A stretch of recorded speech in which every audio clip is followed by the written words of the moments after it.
त्यसैले साफ्टमा variable loading लाग्ने भएको हुनाले हामीले त्यो फ्याटिग फेलियर पढ्नु परेको हो।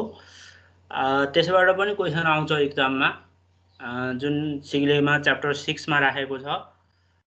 त्यसबाट हेर्नु होला, तपाईहरुले प्र्याक्टिस गर्नु होला। अब बुकमा त धेरै प्रब्लम्सहरु छ है, अनि फेरि यो बुकमा अलि लेन्दी छन् प्रब्लम्सहरु पनि। सबै गर्नुस् त भन्दिन म, तर त्यहाँनेर सबै प्रब्लम्स होइन कि सर्टेन प्रब्लम्सको मात्र एन्सर दिएको छ के पछाडि बुकको लास्टतिर सर्टेन प्रब्लम्सको एन्सर दिएको छ। अब एटलिस्ट त्यो एन्सर दिएको प्रब्लम्सहरु चाहिँ सल्भ गर्नुस् है। बुकमा पछाडि एन्सर दिएका प्रब्लम्सहरु जुन जुनको एन्सर दिएको छ त्यो प्रब्लम्स मात्रै सल्भ गर्नुस्। अब हामी डाटा बुकलाई कभर हुने गरी सबै प्रब्लम्स गर्छौं यहाँ, अनि बाँकी प्रब्लम्स चाहिँ तपाईले प्र्याक्टिस गर्नुपर्ने हुन्छ।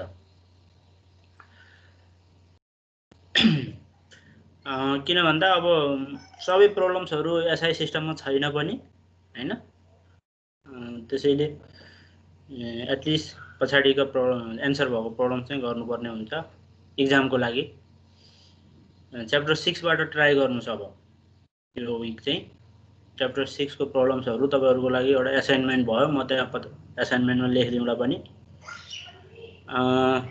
तर त्यो च्याप्टर 6 मा एउटा प्रब्लम गर्न बाँकी छ, त्यो अहिले यो थ्योरी भनिसकेपछि म गराउँछु त्यो च्याप्टर 6 को। आज चाहिँ हामी अब साफ्ट डिजाइन मै जाउँ। च्याप्टर 7 मा छ यो चाहिँ। अब अस्ति पनि भने मैले साफ्ट भनेको रोटेटिङ हुन्छ, यसले चाहिँ पावर ट्रान्समिट गर्छ। पावर भनेको टर्क ट्रान्समिट गर्छ हैन, स्पिडमा हुन्छ, आर घुमेको हुन्छ भनेको थिएँ। अब इट इज युज, अब साफ्टमा चाहिँ फेरि साफ्टलाई केले पावर दिन्छ त भन्दा साफ्टमा गियर कपल गरेको हुन सक्छ, पुल्लीहरु, स्प्रोकेट्सहरु, फ्लाइ व्हील हैन, जेबाट पनि पावर आउन सक्छ। त्यसैले अब साफ्ट मात्र आइसोलेसनमा पढ्न मिल्दैन के, साफ्टको गियरसँग रिलेसन हुन्छ के। साफ्टलाई त गियरमा फिट गराउनु पर्ने हुन्छ नि त, कसरी फिट गर्ने, कहाँनेर फिट गर्ने, कति डायमिटर बनाउने साफ्टको हैन, गियर हेरेर बनाउनु पर्ने हुन्छ नि त। गियर ठुलो छ भने गियरको हबको डायमिटर, साफ्ट पनि ठुलो बनाउनु पर्ने हुन्छ। अब फेरि धेरै सानो साफ्ट बनायो भने फेरि साफ्ट फेलियर हुन सक्छ, फ्याटिग फेलियर हुन सक्छ, डिफ्रेन्ट टाइप्स अफ फेलियरहरु छ। स्ट्याटिक फेलियर पनि हुन सक्छ। धेरै स्पिड भयो भने भाइब्रेसनले गर्दा पनि एक्सेसिभ भाइब्रेसन भएर फेलियर हुन सक्छ। डिफ्रेन्ट मोड्सहरु हुन सक्छ है, त्यो पनि विचार गर्नुपर्ने हुन्छ। अब कहिलेकाहीँ एक्सल भन्ने टर्म आइरहेको हुन्छ। अब हाम्रो भेहिकल्सहरुमा चाहिँ जुन व्हील्सहरु कपल गरेको हुन्छ नि, रियर व्हील, फ्रन्ट व्हील हैन, तिनीहरु चाहिँ एक्सल भन्छ के।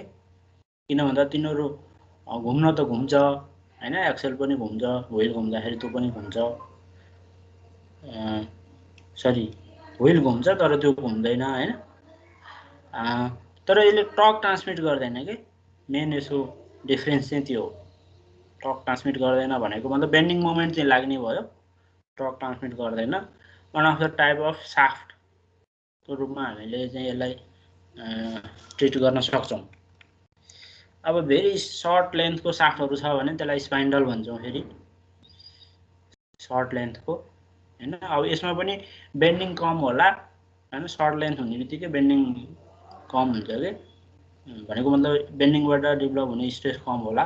तर अरु शियर स्ट्रेसले फेलियर हुन सक्छ, यो पनि हामीले चेक चाहिँ गर्नुपर्ने हुन्छ। सर्ट छ भन्दैमा फेलियर नहुने भन्ने चाहिँ होइन। अब loading, different types of loading हुन्छ, मैले अघि भनिहालेँ। अब एउटै साफ्टमा stress due to bending, stress due to torque हैन, नम्बर अफ लोडिङ हुन सक्छ के। त्यसको इक्विभ्यालेन्ट, त्यसको कम्बिनेसन के हुन्छ त, कम्बिनेसनले फेलियर गराउने हो नि त हैन। कुनै एउटा पोइन्टमा त स्ट्रेसको समेसन कति हुन्छ त, स्ट्रेसको समेसन, त्यसले चाहिँ फेलियर गराउने हो त्यो भ्यालु हामीले फाइन्ड आउट गर्नुपर्ने हुन्छ है। अब हलो साफ्टहरू हुन्छ कति केसमा सोलिड साफ्टहरू हुन्छ। अब हलो बनाउने भनेको तपाईको त्यसको रिजिडिटी डिफ्लेक्सन कम गराउनलाई के। सोलिड बनायो भने चाहिँ स्ट्रेन्थ पुग्छ तर डिफ्लेक्सन हुन सक्छ के। त्यसैले हलो बनाउने चलन पनि छ। मेन यहाँ छ स्टेप साफ्ट भनेको छ, फिगर पनि छ के।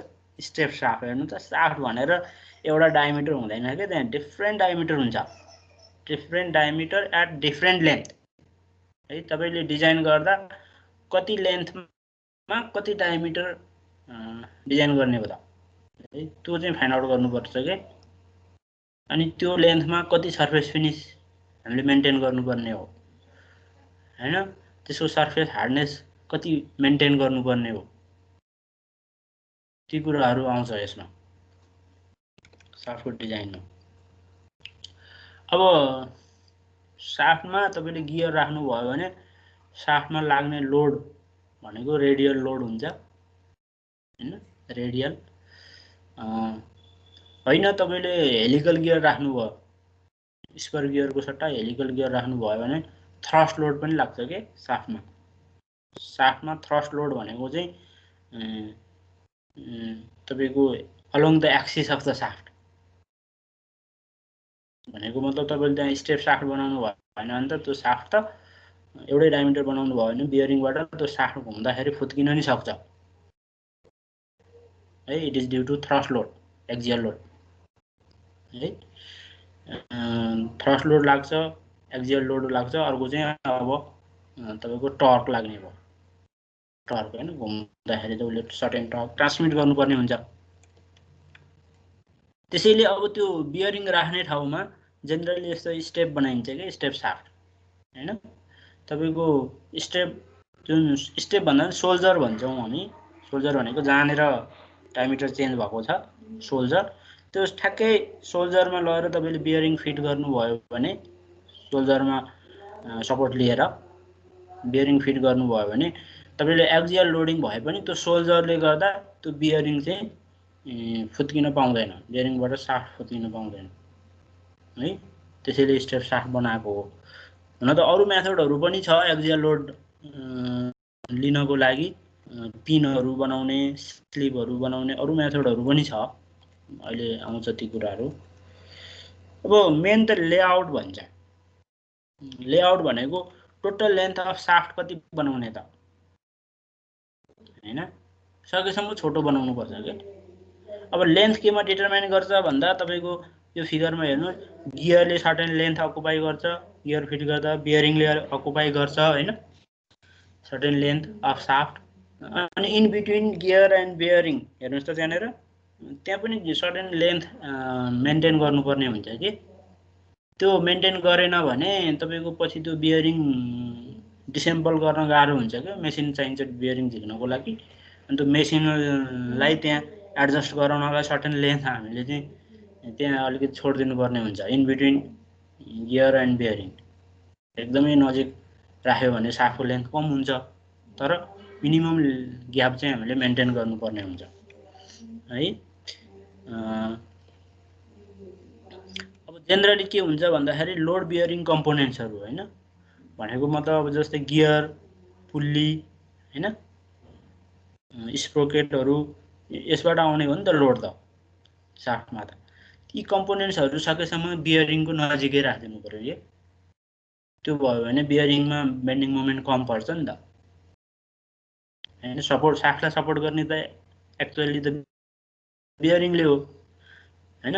अनि बियरिङमा थोरै मोमेन्ट आउनको लागि distance between the load and bearing चाहिँ कम मेन्टेन गर्नुपर्ने हुन्छ।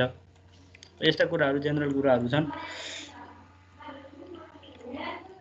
तर यो पुल्लीहरु फेरि अब जेनरली के हुन्छ भने बियरिङ चाहिँ छेउछेउमा हुन्छ साफ्टको, बिचमा चाहिँ गियर हुन्छ हैन साफ्टको। तर पुल्लीको केसमा त्यस्तो हुँदैन। पुल्लीमा चाहिँ फेरि पुल्ली त तपाईले बेल्ट फिट गर्नुपर्ने हुन्छ नि त, क्यान्टिलिभर भनेको मतलब बियरिङको साइडमा यहाँनेर फिगर पनि होला, एकैछिन है त।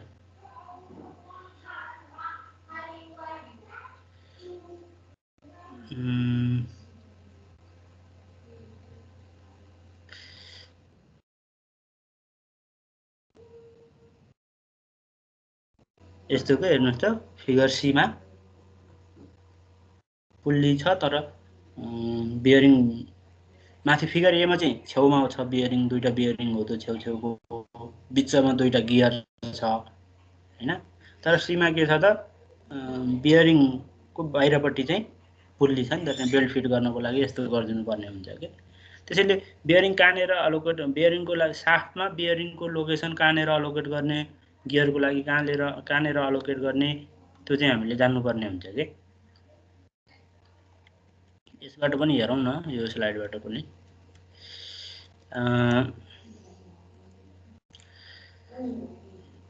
यो चाहिँ सिग्लेको स्लाइड हो। मेटेरियल सेलेक्सन चाहिँ मेन इम्पोर्टेन्ट हुन्छ कि साफ्ट डिजाइनमा।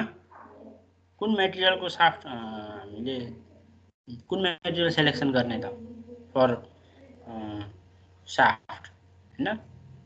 स्टिल भनेर मात्र भएन, अब के अरे कतिको कार्बन पर्सेन्टेज कति छ, हाई कार्बन स्टिल गर्ने कि लो कार्बन स्टिल गर्ने हैन। अनि अर्को त तपाईहरुले अस्ति लास्ट टाइम हेरे जस्तै हट रोल्ड, कोल्ड रन कुन चाहिँ सेलेक्सन गर्ने भन्ने कुरा आउँछ।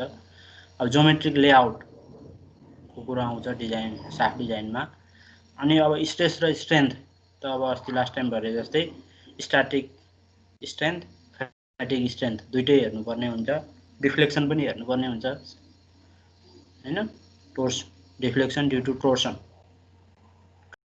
टर्कले गर्दा साफ्ट र्याप हुन नि सक्छ के। एक्सेसिभ टर्क भयो भने त साफ्ट आफै के अरे घुम्न पनि सक्छ हैन, इलास्टिक डिफर्मेसन हुन नि सक्छ हैन, भाइब्रेसन। अब यो मैले अस्ति भनिहालेँ। अब डिफ्लेक्सन चाहिँ जेनरली के हुन्छ भन्दाखेरि ज्योमेट्रीले गभर्न गर्छ के। साफ्टमा कति डिफ्लेक्सन हुन्छ भन्ने कुरा चाहिँ त्यसको लेन्थ कति छ त्यसले मोर इम्पोर्टेन्ट रोल खेल्छ के देन मेटेरियल है। मेटेरियल भनेको चाहिँ यसले चाहिँ स्ट्रेस स्ट्रेन्थसँग रिलेटेड हुन्छ। तपाईले अर्को मेटेरियल चेन्ज गर्नुभयो भने त्यसको स्ट्रेन्थ चाहिँ चेन्ज हुन्छ हैन। तर स्ट्रेस भनेको चाहिँ फेरि ज्योमेट्रीले डिटरमाइन गर्छ। साफ्टको डायमिटर कति छ हैन जेनरली स्ट्रेस, अनि त्यसको लेन्थ कति छ यो हामीले हेरिरहेछौँ। यो है मैले भनिहालेँ। सबै स्टिल युज हुँदैन है। अब AISI को 1020 देखि 1050 हाम्रो डाटा बुकमा नि यति छ। यो रेन्ज भित्रको स्टिल हामी युज गर्छौं, कोल्ड रन र हट रोल है। तर धेरै high carbon high alloy steel चाहिँ हामी युज गर्दैनौँ के, किन भन्दाखेरि फ्याटिक लोडिङ हुन्छ, फ्याटिक प्रोपर्टी चाहिँ राम्रो हुँदैन के हाई एलो स्टिलको। त्यसैले यो रेन्जको मात्र हामी युज गर्छौं। अनि सर्फेस हार्डनिङ पनि गर्नुपर्ने हुन्छ, जहाँनिर बियरिङ बस्छ जति लेन्थमा। सबै लेन्थमा गऱ्यो भने फेरि कस्ट मात्र बढ्छ के। एटलिस्ट बियरिङ बस्ने पोर्सनमा चाहिँ हामीले सर्फेस हार्डनिङ गर्नुपर्ने हुन्छ। अब एउटा जेनरल रुल छ, यदि डायमिटर अफ साफ्ट चाहिँ लेस देन 3 इन्च छ भने चाहिँ we prefer cold drawn steel है। कोल्ड रन स्टिल हामी युज गर्छौं। अरु ठुलो स्टिललाई चाहिँ हामी ठुलो साइजको साफ्टलाई चाहिँ हट रोल चाहिँ हामी प्रिफर गर्छौं। प्रिफर हैन, युज नै हट रोल गर्छौं। अब प्रोडक्सनमा पनि त्यस्तै छ। अब लो भोल्युममा प्रोडक्सन गर्ने हो भने चाहिँ हामी मेसिनिङ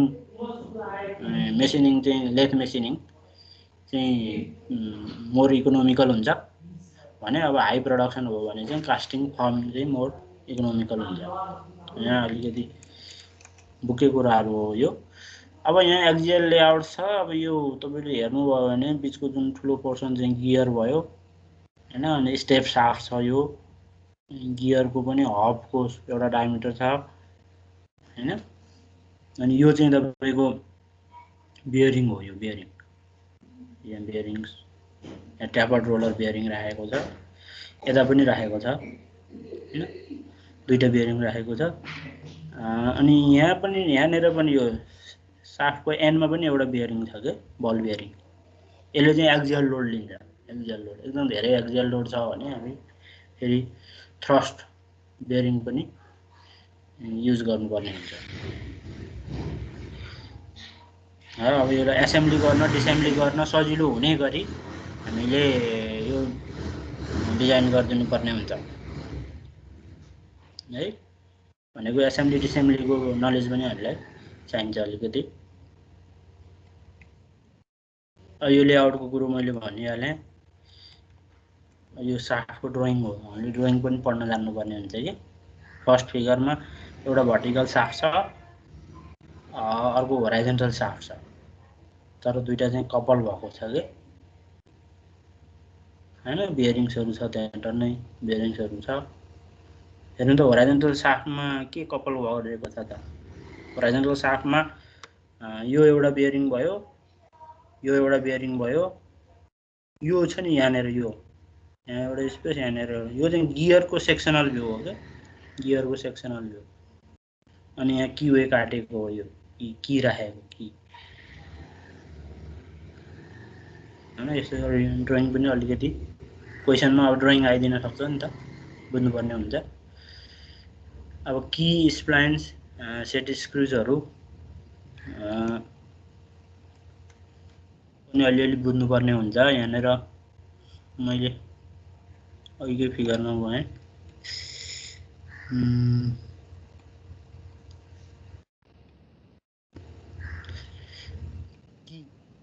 यस्तो हुन्छ, यस्तो जेनरली डिफ्रेन्ट सेपको हुन्छ, डिफ्रेन्ट टाइप्स हुन्छ यसको पनि। जस्तै एउटा रेक्ट्याङ्गुलर की छ भने यो सर्टेन लेन्थ हुन्छ हैन। हेर्नुहोस् त यो साफ्टमा एउटा की वे काटेको छ, साफ्टमा पनि काटेको हुन्छ अनि यो हबमा पनि काटेको हुन्छ। यो सपोज यो गियरको हब हो भने बोथ साइड काटेको हुन्छ अनि यो कीको सर्टेन हाइट चाहिँ यसमा फिट हुन्छ अनि माथि पोर्सनको हाइट चाहिँ यो स्लटमा फिट हुन्छ, जसले गर्दा यो साफ्ट घुम्दाखेरि चाहिँ गियर घुमोस् के हैन। अब एक्जियल लोड कम हुने भएको हुनाले कति केसमा त प्रेस फिट पनि हुन्छ कि। प्रेस भनेको यो साफ्ट चाहिँ स्लाइडली ट्यापर्ड बनाएको हुन्छ अनि यसमा यो हबमा चाहिँ ह्यामरिङ गरेर प्रेस फिट गर्ने इन्टरफेरेन्स फिट। अनि एकदम टाइट छ भने त के हुन्छ, साफ्ट घुम्दाखेरि यो पनि घुम्छ हैन। थोरै लोडिङमा त त्यो हो, तर हाई लोडिङमा त्यो फेरि स्लिप हुन्छ। यस्तै की वेहरू को युज गर्नुपर्ने हुन्छ। कीको पनि लेन्थ कति राख्ने, हाइट कति मेन्टेन गर्नुपर्ने हुन्छ। मेन त अब यहाँ कति टर्क लाग्छ त्यसले गभर्न गर्छ नि त, हामीले डिजाइन गर्नुपर्ने हुन्छ। यो पनि डिफ्रेन्ट टाइप्सको की हुन्छ हैन। अब बुकहरूमा त छ। अब हामी एटलिस्ट एउटा कीको चाहिँ न्युमेरिकल गर्छौँ। त्यसै गरी पिन्स पनि युज गर्छौँ थोरै लोडिङमा त। यहाँनिर हेर्नुहोस् त यो बिचको साफ्ट हो, बाहिरको हब हो, बिचमा इन्टरफेरेन्समा एउटा पिन, सिलिन्ड्रिकल पिन चाहिँ टेस्ट गरेको हुन्छ, जसले गर्दा साफ्ट घुम्दा हब पनि घुमोस्। यस्तो की पनि योभन्दा यो बढी तपाईँको स्ट्रङ हुने भयो। डिफ्रेन्ट टाइप्सहरू छ। अब गियर त चिनिहाल्नुहुन्छ हैन। यसको ड्रइङ बुझ्नु पऱ्यो क्या। यसको सेक्सनल फ्रन्ट भ्यू कस्तो हुन्छ त। यसले भर्टिकल सेक्सनिङ गर्दाखेरि तपाईँको माथिको टिथको पोर्सन र तलको टिथको पोर्सन चाहिँ काटिँदैन हैन, बिचमा चाहिँ ह्याचिङ गर्नुपर्ने हुन्छ। यो चाहिँ हब भयो, हबमा नि होल बनाएको छ, यहाँ पनि होल बनाएको छ। अनि यो हब यहाँ फिट गर्दाखेरि होल मिलाएर माथि तपाईँले एसेम्बली ड्रइङ पढे जस्तै यसमा नि अलिअलि। अब स्प्लाइन्स भन्यो भने चाहिँ यो बुझ्नु पऱ्यो। स्प्लाइन्स भनेको साफ्टमा पनि यस्तो 1 2 3 गियर जस्तो देख्नुभयो नि काटेको हुन्छ, तर अलिक मसिनो हुन्छ। यहाँ ठुलो देखाएको एकदम सानो साइजको हुन्छ, यहाँ पनि त्यस्तै काटेको हुन्छ। अनि यो यसमा फिट गर्ने कीको काम यसले पनि गर्छ। रिटेनिङ रिङ्सहरू हुन्छ, अब डिफ्रेन्ट छ। फ्लेक्सिबल साफ्ट मैले अब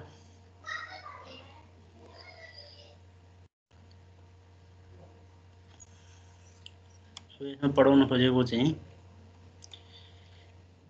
ल, अब साफ्टमा डेभलप हुने स्ट्रेस कति हुन्छ त हैन। अब हामीले पढिसकेकै छौँ बेन्डिङ मोमेन्टले डेभलप हुने स्ट्रेस। हेर्नुहोस् त सी भनेको रेडियस भयो है, आई भनेको क्रस सेक्सनको मोमेन्ट अफ इनर्सिया।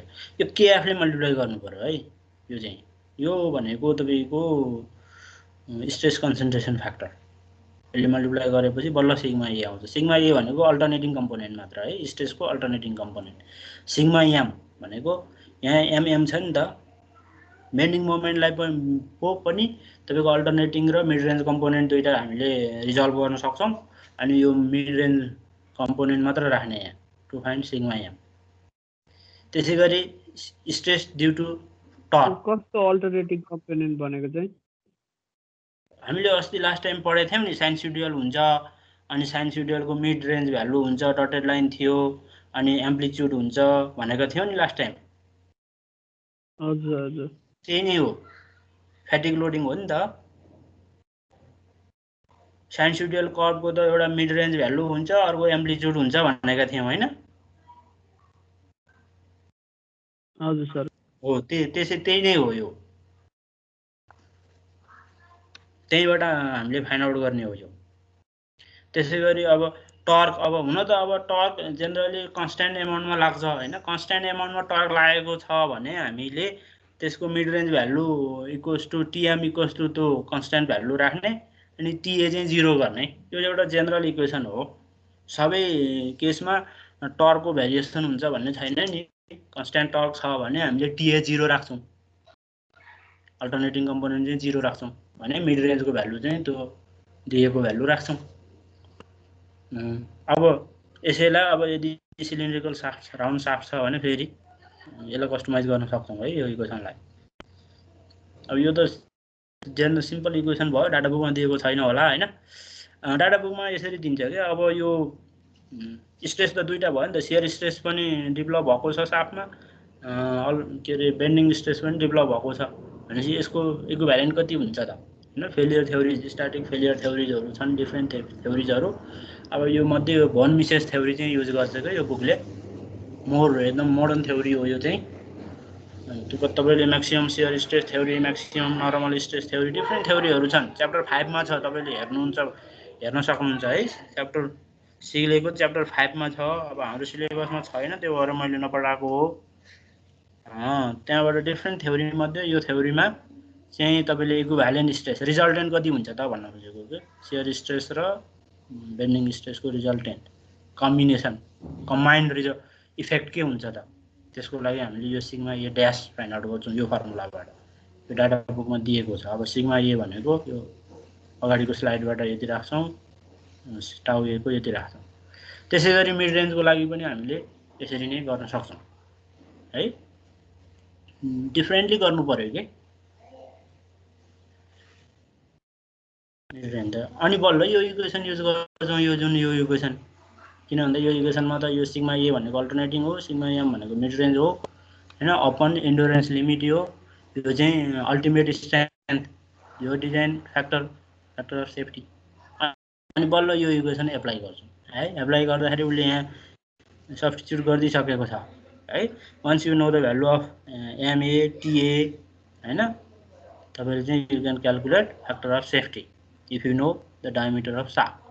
होइन, तपाईँलाई चाहिँ फ्याक्टर अफ सेफ्टी चाहिँ थाहा छ अनि you have to find out D भन्यो भने फेरि यही माथिको इक्वेसनलाई यसरी यो रिअरेन्ज गरेको छ। सेम इक्वेसन हो यो चाहिँ, यो डीलाई यतातिर लगेको होइन, यो एन यता आयो, सेम इक्वेसन हो यो दुईटा। यो चाहिँ डी फाइन्ड आउट गर्नलाई, यो चाहिँ एन फाइन्ड आउट गर्नलाई सजिलो बनाएको।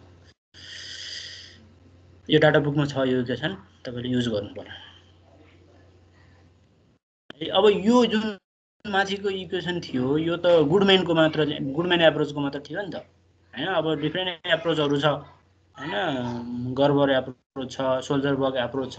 यस्तै इक्वेसनहरू चाहिँ अरू एप्रोचको लागि पनि हामीले डाटा बुकमा दिएको छ, त्यो चाहिँ हामीले युज गर्नुपर्ने हुन्छ होइन। जस्तै यो इक्वेसन चाहिँ गर्बरको लागि हो, यो अलिकति सिम्प्लिफाई गरेको छ, यहाँ क्यापिटल ए क्यापिटल बी लेखेको छ, but capital A is this भनेको छ फेरि यहाँ होइन। यो इक्वेसनलाई अलिक सानो देखाएको मात्र हो।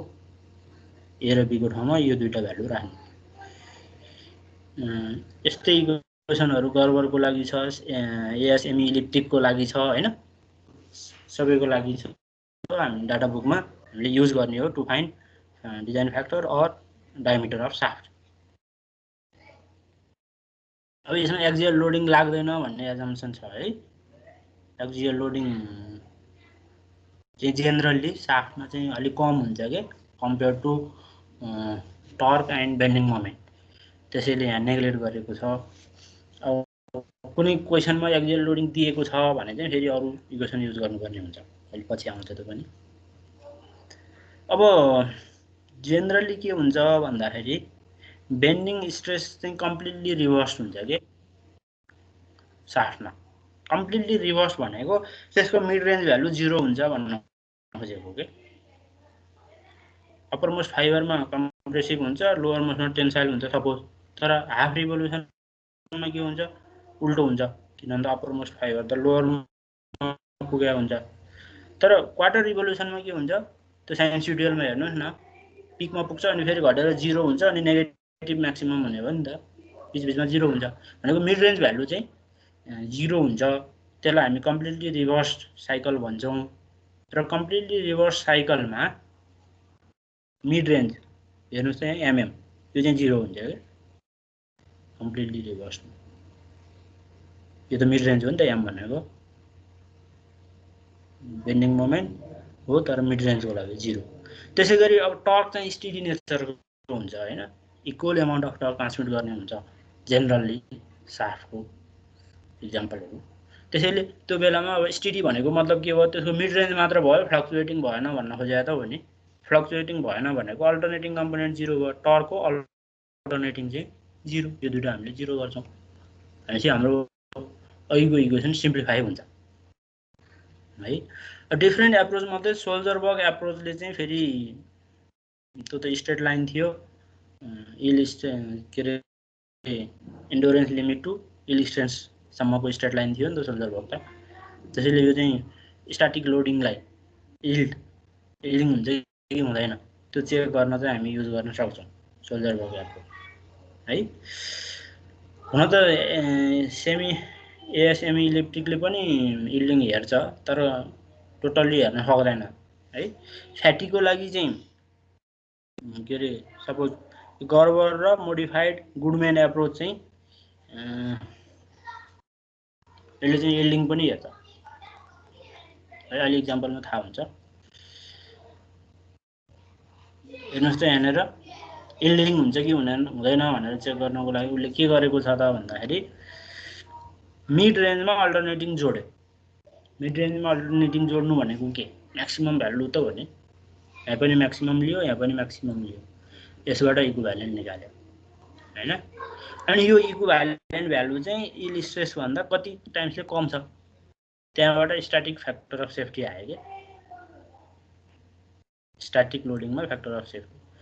अब तपाईले जस्ट सिम्पल चेक गर्नलाई त के हुन्छ भन्दाखेरि यो प्लस यो भनेको एक्चुअली म्याक्सिमम भ्यालु हो हैन, डेभलप भएको अल्टरनेटिङ मिड रेन्जमा अल्टरनेटिङ जोड्नु, साइनसोइडलमा मिड रेन्जमा अल्टरनेटिङ जोड्यो भने त म्याक्सिमम आउँछ। यो डेभलप भएको स्ट्रेस चाहिँ कति छ त, इल भन्दा कम छ भने चाहिँ सेफ भन्ने बुझियो हैन। इल क्रस गर्यो भने चाहिँ फर्स्ट साइकलमै फेलियर हुन्छ भनेर बुझियो। भनेको मतलब साफ्ट डिजाइन गर्दाखेरि फर्स्ट साइकलमै फेलियर हुने चान्स पनि हुन्छ कि, त्यसलाई पनि चेक चाहिँ गर्नुपर्छ, चेक फर इल्डिङ भन्छ कि। त्यो चेकै नगरिकन एकैचोटि के अरे इन्डोरेन्स के अरे फ्याटिक फेलियर मात्र हेर्ने होइन के, चेक चाहिँ गर्नुपर्छ। तर हो साफ्ट चाहिँ जेनरली फेलियर हुने भनेको फ्याटिकबाटै हो, फर्स्ट साइकलमै फेलियर हुने डिजाइन त जेनरली गरिँदैन नि त। तर क्वेसनमा भनेको छ भने हामीले चेक चाहिँ गर्नुपर्ने हुन्छ। फर्स्ट साइकलमै फेलियर भयो भने अरू एनालाइसिस गर्न जरुरी भएन नि त, फ्याटिक फेलियरको एनालाइसिस गर्न जरुरी नै भएन, स्ट्याटिक फेलियरै छ भने त्यसको लागि यो इक्वेसन युज गर्ने हो है। यहाँ एउटा क्वेसन छ,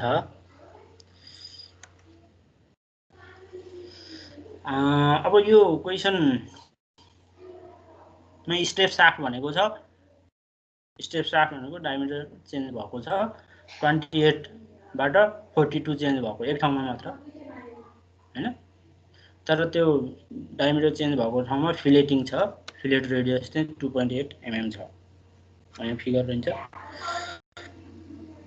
अब यसमा बेन्डिङ मोमेन्ट लागेको छ है यदि, अनि टोर्सनल मोमेन्ट छ स्टेडी छ, अल्टिमेट स्ट्रेस यिल्ड स्ट्रेस सबै दिएको छ, रिलायबिलिटी यति एचिभ गर्नुपर्ने छ। Determine the fatigue factor of safety भनेको छ एउटा, अर्को चाहिँ determine the yielding factor of safety, माथिको फ्याटिक लोडिङलाई तलको स्ट्याटिक लोडिङलाई है। तर failure criteria describe in this section, सबै क्राइटेरिया हेरेर हेर्नुहोस् भनेको छ के, सोल्जर वर्क गुडमेन सबै क्राइटेरिया, चारवटै क्राइटेरिया हेर्नुहोस् भनेको छ। हेर्नुहोस् त अब डी बाई डी निकाल्न सक्छौँ, आर बाई डी यो लास्ट टाइम गरिसकेको भएर यहाँबाट तपाईँले स्ट्रेस कन्सर्न केटी ग्राफ हेर्नुहुन्छ नि त तपाईँले हैन, डाटा बुकमा एकचोटि हेरौँ नभए।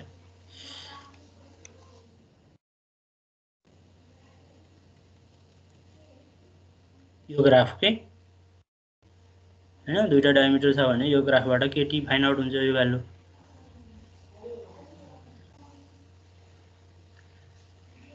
हैन। यहाँबाट केटी आउँछ, क्यूको भ्यालु पनि हामीले लास्ट टाइम एउटा इक्जाम्पल गरिसकेका छौँ हैन, यसलाई मैले रिपिट गर्न नखोजेको। अनि यहाँबाट क्यू निकाल्नुहुन्छ, एसी ड्यास निकाल्नुहुन्छ, सर्फेस कन्डिसन फ्याक्टर के, साइज मोडिफिकेसन फ्याक्टर हैन, अरू फ्याक्टरहरू 0 लिएको छ, लास्ट टाइम पनि हामीले यस्तै गरेका थियौँ हैन। अहिले सर फेरि एक्सप्लेन गरिदिनु न, लास्ट टाइम राम्ररी बुझे थिएन हैन, अहिले पनि त्यस्तै भएछ नि, फेरि जता नि यही युज हुने रहेछ, अलि एक्सप्लेन गरिदिनु न। कि एउटा प्रब्लम गरेर यो हेर्ने त त्यही त तपाईले हैन, यो स्लाइड फ्याट देखाइरहँदाखेरि अब यो स्टेपमा यो हुन्छ मात्र भनिरहनु भएको छ हैन, अब त्यो कसरी आयो के भएर चाहिँ थाहा भएको छैन कि। लास्ट टाइम यो गरिसक्नु भएको छ नि त, यो त लास्ट टाइमको न्युमेरिकल पनि 0.7 अफ अल्टिमेट स्ट्रेस गर्नु भएको थियो नि हैन, 0.5 अफ अल्टिमेट स्ट्रेस। सर यो न्युमेरिकल हात दिन नगर्नु सक्छ के बुझिदैन, यो स्लाइड मात्र हेरेको हैन। यो के रे बिर्सिनु भएर हो कि, यो जुन जस्तै endurance limit 0.5 of ultimate stress थियो नि हजुर, त्यो पहिला गरिसकेको भएर मैले यहाँ फेरि रिपिट गर्न नखोजेको हो हैन। सर यसरी गर्दा त अब पहिला गरेको भन्ने हिसाबले त्यो झन् रिभिजन पनि हुन्थ्यो हैन, त्यो एक्सप्लेन गरेर गर्दाखेरि पहिलाको कुरा नि रिभाइज हुन्थ्यो, अनि अझ नबुझ्नेहरूलाई पनि झन् क्लियर हुन्थ्यो नि त। हजुर सर, बुझेकै छैन कि अगाडि पनि हजुरले भन्नुभएको कुराहरू त्यो माइन्डबाटै गइसक्यो। भने एउटा न्युमेरिकल यहाँ दिन्छु, न्युमेरिकल दिन्छु हैन, पहिला त्यो गरौँ है। हुन्छ सर, न्युमेरिकल गर्दै गरौँ न, अनि त्यसपछि त्यो अहिले मैले भनेको देखाउँछु है त। हजुर सर। ल अब यसमा हेर्नुहोस् त, यो फिगरमा अस्तिकै रिपिटेसन हो यो चाहिँ। जस्तै एक्स एक्सिस भनेको मिड रेन्जको स्ट्रेसको एक्सिस हो हैन, मिड रेन्ज भनेको मैले अस्ति देखाएँ तपाईलाई। जस्तै यो ग्राफमा त यो साइनसोइडल एक्सिसको त एउटा डटेड लाइन छ नि, डटेड लाइन भनेको मिड रेन्ज स्ट्रेस हो भने त्यो डटेड लाइनबाट म्याक्सिममसम्मको स्ट्रेस चाहिँ अल्टरनेटिङ स्ट्रेस हो हैन। मिड रेन्जमा अल्टरनेटिङ जोड्यो भने म्याक्सिमम आउने रहेछ नि त हैन। तर जुन माथिको ग्राफ फेरि कम्प्लिटली रिभर्स्ड हो, किन भन्दा यसको मिड रेन्ज चाहिँ 0 छ नि त, तलको थिएन मिड रेन्ज भ्यालु 0, माथिको चाहिँ 0 छ, माथिकोलाई कम्प्लिटली रिभर्स्ड भन्छ। मैले फेरि रिपिटेसन गरेँ है त। यो फिगरमा के थियो, मिड रेन्जको एउटा एक्सिस थियो, अल्टरनेटिङको एउटा एक्सिस थियो। अहिले मैले भनेकै फिगर, अहिले मैले भने नि साइनसोइडल कर्भ देखाएर मिड रेन्जको एक्सिस छ भर्सेस अल्टरनेटिङको एक्सिस छ। अब मिड रेन्ज भ्यालु कतिसम्म जान सक्छ त हैन। मिड रेन्ज यो ग्राफमा एउटा जस्तै सोल्जर वर्कको एउटा लाइन छ, स्ट्रेट लाइन, त्यो चाहिँ त्यो कहाँसम्म जाँदो रहेछ, यिल्ड स्ट्रेससम्म जाँदो रहेछ यदि अल्टरनेटिङ 0 छ भने। अल्टरनेटिङ 0 भनेको मतलब के, फ्लक्चुएसन छैन भन्न खोजेको त हो नि, कन्स्टेन्ट छ भन्न खोजेको। हजुर, अल्टरनेटिङ स्ट्रेस 0 छ भनेको फ्याटिङ स्ट्रेस चाहिँ 0 छ भन्न खोजेको हैन सर। जस्तै त्यो साइनसोइडल कर्भमा त्यो जुन एम्प्लिट्युड छ, एम्प्लिट्युड घटाउँदै लयो भने त 0 सम्म बनाउन सकिन्छ नि एम्प्लिट्युड एम्प्लिट्युड 0 हुनु भनेको त्यो साइनसोइडल कर्व चाहिँ स्ट्रेट लाइन हुनु हो। यो भनेको स्ट्याटिक स्ट्रेस मात्रै छ भनेर भन्न खोजेको हैन? स्ट्याटिक लोडिङ भन्न खोजेको हो के? हजुर। भनेको मतलब जुन एक्स एक्सिसले चाहिँ तपाईको स्ट्याटिक लोडिङ जनाउँछ यहाँ एक्स एक्सिसले। किन भन्दा त्यसमा y एक्सिस 0 भनेको मतलब के? एक्स एक्सिस भनेको y एक्सिसको भ्यालु 0 भने त हो नि। सर त साइनोसोइडल कर्व कता छ सर? देखेन मैले, कि स्लाइडमा आएन कि? साइनसोइडल कर्व यो देख्नु भएन? No sir. अहिले त सर त्यो मात्रै अहिले चाहिँ लोडिङ चाहिँ यस्तो हुन्छ के? फ्याटिक लोडिङ भनेको लोडको एमाउन्ट चाहिँ के हुन्छ? Changes with time. म्याक्सिमम फेरि 0 फेरि मिनिमम फेरि फ्लक्चुएटिङ भनेको यही त हो नि। यसलाई हामी के रे फ्याटिक लोडिङ भन्छौँ के? Fatigue loading. यसमा एम्प्लिट्युड 0 हुनु भनेको त डटेड लाइन हुनु त हो नि। भनेको स्ट्याटिक लोडिङको केस भयो के? स्ट्याटिक लोडिङमा हेर्नुस् त, स्ट्याटिक लोडिङ भनेको के? y एक्सिसको y सिग्मा a 0 भनेको त हो नि। सिग्मा a अल्टरनेटिङ 0 भनेको। अल्टरनेटिङ 0 भनेको के त? त्यो भनेको एक्स एक्सिस भन्न खोजेको। एक्स एक्सिसमा स्ट्रेस कतिसम्म पुग्न सक्छ त? म्याक्सिमम भनेको स्ट्याटिक लोडिङमा त इल्डसम्म पुग्छ। सोल्जरबर्गले इल्डसम्म लिन्छ डिजाइनमा भने अरूले चाहिँ अल्टिमेट स्ट्रेन्थसम्म लिन्छ। एउटा पोइन्ट आयो है। अब y एक्सिसमा कति लिने त भन्दाखेरि y एक्सिस भनेको त मिड रेन्ज 0 भन्न खोजे। मिड रेन्ज 0 को एक्सिस हो नि त त्यो y एक्सिस भनेको त। भर्टिकल लाइन भनेको त x = 0 को लाइन हैन र? हैन? त्यसैले mid range 0 completely fatigue loading मात्रै छ, फ्याटिक स्ट्रेस मात्रै लागेको छ। कम्प्लिटली फ्याटिक मात्र छ भन्न खोजेको। अल्टरनेटिङ मात्रै छ। सरी के रे अल्टरनेट भर्टिकल एक्सिसले के देखाउने भयो त? कम्प्लिटली फ्याटिक लोडिङ मात्रै छ, के रे स्ट्याटिक लोडिङ चाहिँ छैन भनेको हैन? भनेको मतलब एम्प्लिट्युड मात्र छ, मिड रेन्ज छैन भनेको। मिड रेन्ज छैन भनेको मतलब माथिको ग्राफ हेर्नुस्, यसको मिड रेन्ज 0 छ नि त हैन? यो केसमा तपाईले कतिसम्म स्ट्रेस लगाउन सक्नुहुन्छ त भन्दाखेरि हेर्नुस् त, यो केसमा तपाईले इन्ड्योरेन्स लिमिटसम्म मात्र लगाउन सक्नुहुन्छ। त्यो भन्दा बढी लगायो भने त फेरि फाइनाइट लाइफतिर जान्छ। इन्फाइनाइट लाइफको लागि त इन्ड्योरेन्स लिमिटसम्म मात्र लगाउन सक्नुहुन्छ नि त तपाईले। भनेपछि दुईटा पोइन्ट आइसकेपछि स्ट्रेट लाइन तान्दिनुस्। त्यो लाइन भन्दा तलको रिजन चाहिँ सेफ फर डिजाइन, माथिको रिजन चाहिँ अनसेफ भयो। यस्तै लाइनहरु अर्को पनि छ, जस्तै त्यहाँ गुडमेन लाइन छ। यो डिफरेन्ट एप्रोच मात्र हुन्छ यो एउटै प्रब्लमलाई डिफरेन्ट एप्रोचबाट हामीले सल्भ गर्न सक्छौं है। अब डिफरेन्ट एप्रोचको डिफरेन्ट एडभान्टेज छ के? कुनै चाहिँ मोर कन्जर्भेटिभ छ बट सिम्पल फर क्याल्कुलेसन, तर कुनै एप्रोच फेरि क्याल्कुलेसन गाह्रो छ तर त्यसको रिजल्ट चाहिँ अलिकति के भन्ने धेरै एरिया कभर गरेको छ। जस्तै त्यो कर्भहरुले त स्ट्रेट लाइनले भन्दा कर्भले एरिया धेरै कभर गरेको छ नि त। सेफ एरिया यसले बढाएको छ हैन? त्यो डिफरेन्ट एप्रोच हो। डिफरेन्ट एप्रोच अनुसार यो फर्मुला पनि डिफरेन्ट छ। सोल्जरबर्गको फर्मुला, इलिप्टिकको फर्मुला डिफरेन्ट छ। डिफरेन्ट फर्मुला युज गर्नुपर्ने हुन्छ हैन? अब यहाँनेर के छ भन्दा मोडिफाइड गुडमेन भनेको छ के? मोडिफाइड गुडमेन भनेको एक्चुअली त्यो स्ट्रेट लाइन मात्र हो, SE2 SUT। हेर्नुस् त, भर्टिकलमा SE2, होराइजन्टलमा SUT। गुडमेन भनेको त्यति मात्रै हो। बट उले स्ट्याटिक लोडिङको जुन अस्ति के रे ल्याङ्गर लाइन भनेर सोध्नु भएको थियो एउटा भाइले, त्यो भनेको SY2 SY आउँछ है। त्यो चाहिँ SY2 SY त्यो चाहिँ स्ट्याटिक लोडिङलाई युज गर्छौँ। यो दुईटाको कम्बिनेसन स्ट्याटिक प्लस फ्याटिकको कम्बिनेसनलाई हामी चाहिँ मोडिफाइड गुडम्यान एप्रोच भन्छौँ। अब यो एप्रोच अनुसार के छ त भन्दाखेरि हेर्नुहुन्छ त्यहाँनिर एउटा इन्टरसेक्टिङ पोइन्ट आएको छ के सोलिड लाइन चाहिँ फेरि हिडन बनेको छ नि त्यो इन्टरसेक्टिङ पोइन्टबाट दुईटा लाइनको इन्टरसेक्सन हैन त्यहाँ त्यो इन्टरसेक्सनबाट यो ओरिजिन जोड्नु भयो भने एउटा लाइन आउँछ यसको स्लोप आउँछ हैन यो स्लोप भन्दा इन्टरसेक्सन भन्नुभयो यो पोइन्ट यो देखिएछ मेरो कर्सर देखिएछ छैन सर देखेको यो माउसको कर्सर देखिया हैन हजुर अहिले चाहिँ देखियो त्यो भी समथिङ लेखेको हो के लेखेको छ दुईटा स्ट्रेट लाइन आर लेखेको थियो आर क्रिटिकल लेखेको हो हजुर एउटा स्ट्रेट लाइन इन्ड्युरेन्स लिमिट देखि अल्टिमेट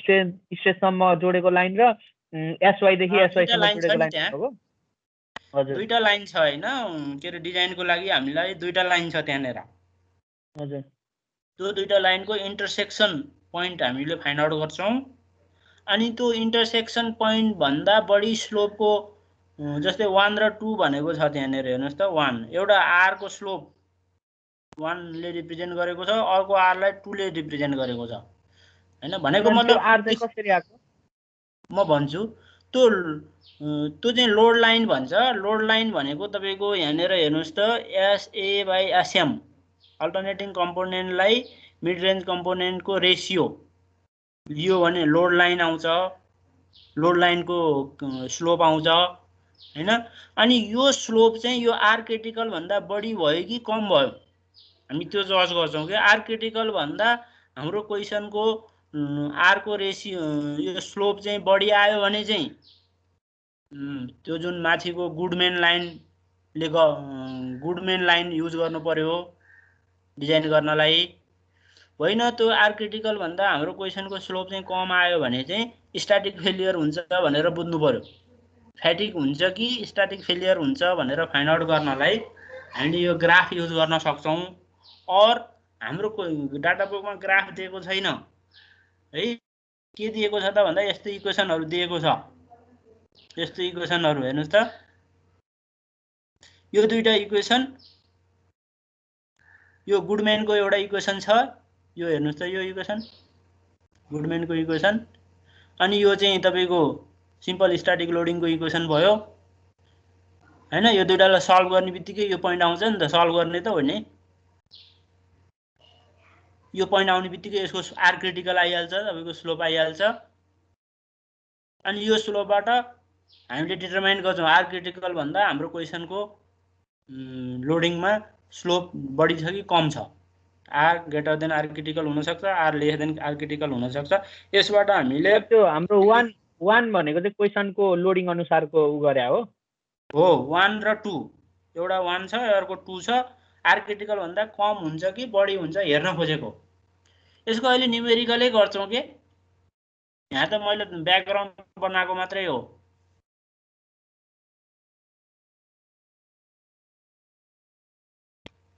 त्यसबाट चाहिँ यो एनएफ फ्याटिक फेलियर हुन्छ भने एनएफ फाइन्ड आउट गर्छौं स्ट्याटिक फेलियर हुन्छ भने चाहिँ एनएस फाइन्ड आउट गर्छौं सर यो अति नै कम्प्लेक्स छ कि हामीलाई बुझ्न गाह्रो भइरायो हजुर यो टपिक के धेरै नै कम्प्लेक्स हो कि हामीले बुझ्न नसकिरा हो कि बुझ्न गाह्रो भइरायो हामीलाई हेर्नुस् है म भन्छु यहाँ NF equal to SA by sigma A बुझ्नुहुन्छ कि बुझ्नुहुन्न यस सर एस भनेको स्ट्रेन्थ सिग्मा भनेको डेभलप भएको स्ट्रेस हजुर तर उही अल्टरनेटिङ मात्र छुट्याएको अल्टरनेटिङ र मिड रेन्जलाई उले छुट्टै गरेको छ अनि फ्याक्टर अफ सेफ्टी भने त्यही होइन र स्ट्रेन्थ डिभाइडेड बाइ डेभलप भएको स्ट्रेस हजुर यहाँ त केही नै छैन नि तपाईले धेरै सोचेको मात्र हो है हामी भेरी सिम्पल प्रब्लम गर्दै छौं सर जता नि यो उसको के रे यो फर्मुला चाहिँ हैन के भन्छ त्यो गुडम्यान सोल्जरबर्ग लाइनहरु त्यो डिफरेन्ट लाइन छ नि एप्रोच त्यो एप्रोच मात्र डिफरेन्ट गर्ने अनि त्यसको फर्मुला चाहिँ सबमा यही नै हुन्छ कि के हो त्यही त फर्मुला त अलिकति फरक छ नि डिफरेन्ट यसमा स्क्वायर छैन यसमा स्क्वायर छ हेर्नु त यसमा सोल्जरबर्गमा स्क्वायर थिएन यसमा स्क्वायर छ किन भन्दा यो स्ट्रेट लाइन थियो यो कर्भ थियो हैन हजुर अलिकति फरक छ प्रोसेस सेम छ फर्मुला मात्र फरक छ ओके सर यो कस्तो भयो भने अरु बुकमा तपाईहरु के प्र्याक्टिस हुन्थ्यो भने फर्मुला देखेपछि इट इज भेरी इम्पोर्टेन्ट भन्ने हुन्थ्यो हैन अब यो डिजाइनमा चाहिँ फर्मुला इज नट इम्पोर्टेन्ट के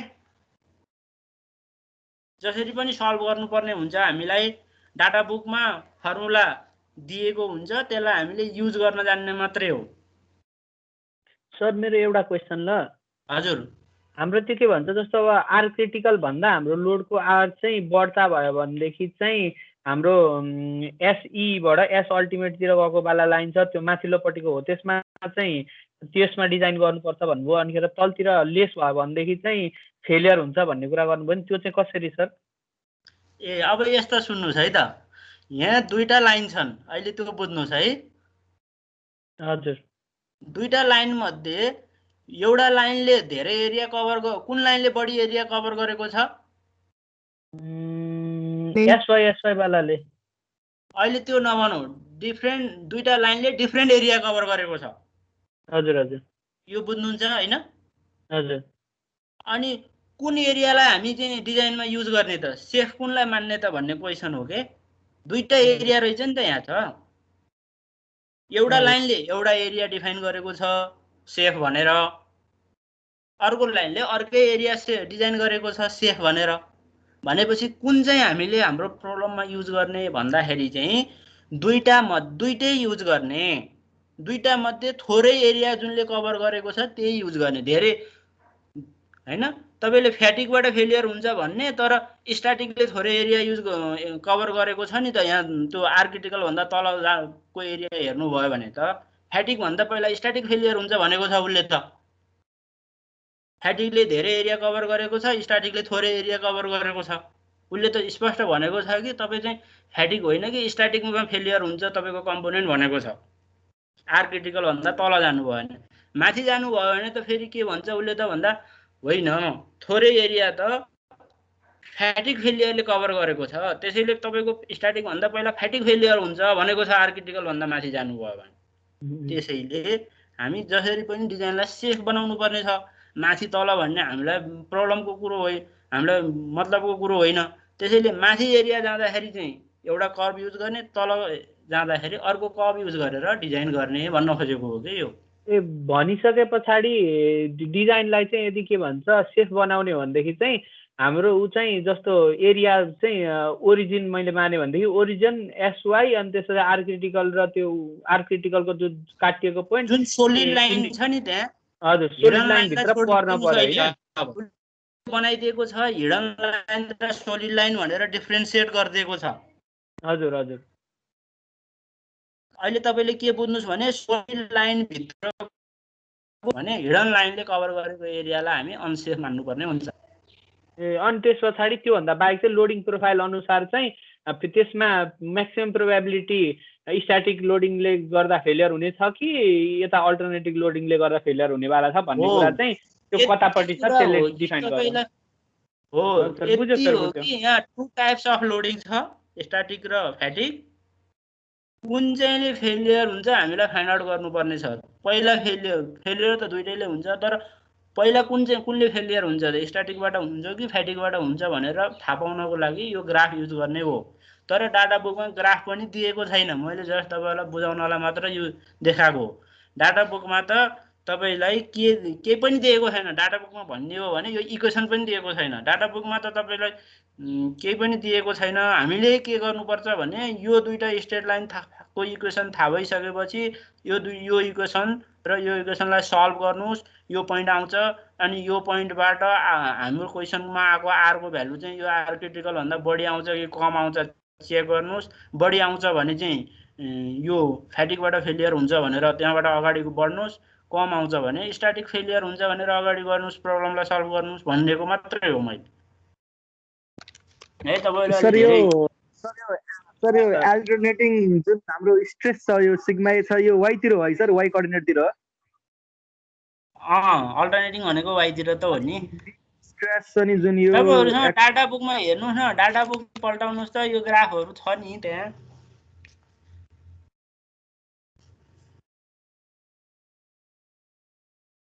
वाइतिर अल्टरनेटिङ इक्वल टु 1 को फर्ममा छ, त्यसले गर्दा भन्छ हजुर त्यो लिनियर इक्वेसन स्ट्यान्डर्ड इक्वेसन छ नि sir, x/a plus y/b is equal to 1 भन्ने होला। त्यो भनेको त्यो सोल्जरको जुन स्ट्रेट लाइन छ नि त्यही इक्वेसन, त्यसैको इक्वेसन त हो नि। अब त्यसमा a र b कन्स्ट्यान्ट भनेपछि चाहिँ त्यो SE र त्यो छ नि त्यो SY पनि कन्स्ट्यान्ट होला त्यसो भए हैन? SE र SY त कन्स्ट्यान्ट भइहाल्छ नि, गिभन मेटेरियलको लागि SE र SY कन्स्ट्यान्ट हुन्छ हैन? त्यो त मेटेरियलमा डिपेन्ड गर्छ हैन? हजुर सर हजुर। अब त्यो SE र SY भनेको त x इन्टरसेप्ट र y इन्टरसेप्ट त हो नि। हजुर त्यो अनि यहाँ हेर्नुहोस् न, y इन्टरसेप्टमा SE छ, यहाँ चाहिँ के अरे y/b प्लस x/a लेखेको छ के, y/b प्लस x/a सँग कम्पेयर गर्नुहोस् अनि मिल्छ। चाहिँ 1/x plus 1/y is equal to 1/b परपेन्डिकुलरको त्यो डिस्टेन्स अनि त्योसँग मिल्छ sir 1/b। y/b sigma a भनेको y है, SE भनेको b, y/b प्लस x/a, यो पनि इक्वेसन अफ स्ट्रेट लाइन त हो। ल त्यसैले यो कम्प्लेक्स होइन हैन, सिम्पल कुरो। अब यो बुक कम्प्लेक्स हो क्या, बुकको नेचरै यस्तै छ, यो सिग्लेको बुक, फरेन राइटरको बुक यस्तै हुन्छ। अब कुरो कम्प्लेक्स चाहिँ होइन, यो प्रब्लम गरौँ अनि थाहा हुन्छ। ल यो प्रब्लम गर्न सकियो भने सकियो, त्यो मान्छेको बुझिरहनै परेन। ल त यो प्रब्लम लेखौँ त।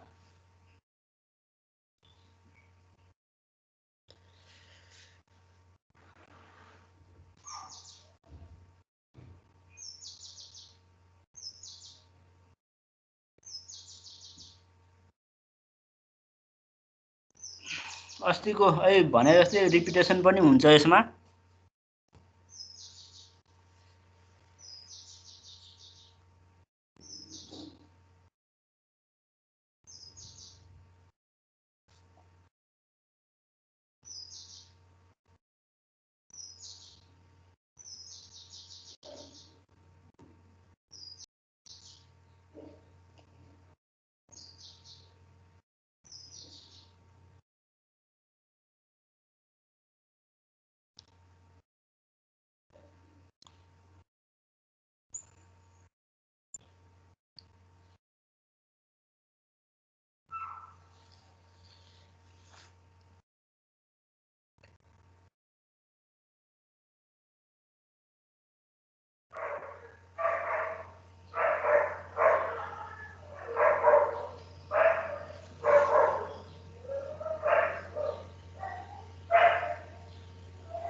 सर भयो क्वेसन सारेर।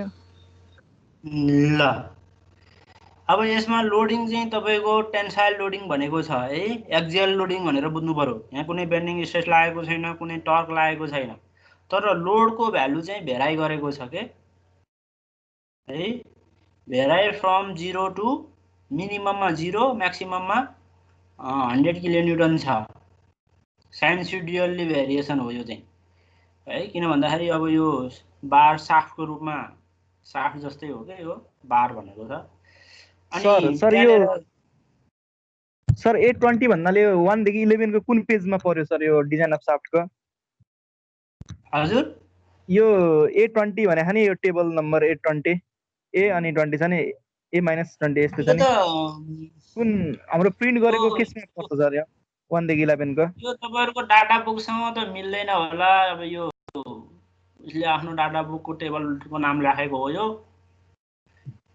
सर। त्यो हजुरले टेबल 1.1 हो, 1.1 त्यही फर्स्ट टेबलै हो के हामीले लास्ट टाइम युज गरेको थियौं नि। हजुर हजुर हजुर हजुर त्यही टेबलै हो। भनेको सर पेज नम्बर कहाँनेर लेखेछ? पेज नम्बर 1 के page number 1 Anil page number 1 table 1.1 त्यही लास्ट टाइमकै टेबल हो त्यो, त्यही भएर मैले रिपिटेसन हुन्छ भनेको।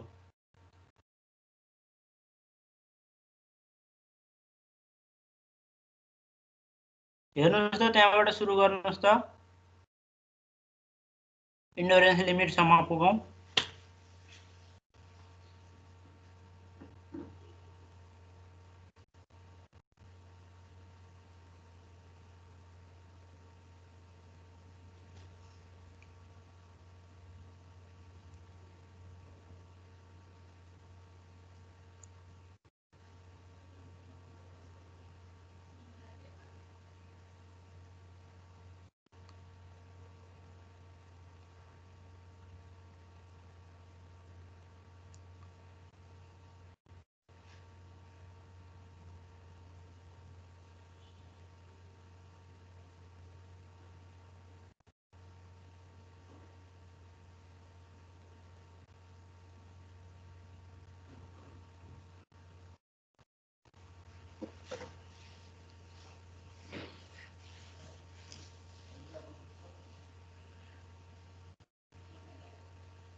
मोडिफाइङ फ्याक्टर्सको लागि चाहिँ तपाईले पेज 7 सरफेस फ्याक्टरको कसरी सर?